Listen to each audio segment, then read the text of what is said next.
Evet, bugün Diyarbakır Bağlar'dayız. Hüseyin'in yanındayız. Şimdi 9 yaşındaki Hüseyin Ahmetspor'un Süper Lig'e yükseldiği şampiyonluk kutlamalarına katılarak kendisi de coşkuya ortak olmak istedi. Ama Hüseyin'in gözüne gelen patlayıcı maddeler Hüseyin'in gözünün görmesine engel oldu. Hüseyin 2 defa ameliyat geçirdi.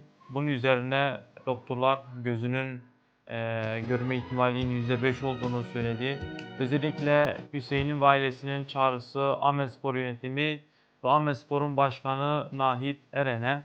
Buradan biz de Diyarbakır Ulusal olarak Ahmetspor'un yönetimine çağrıda bulunuyoruz ve Hüseyin'e sahip çıkmaları gerektiğini vurguluyoruz.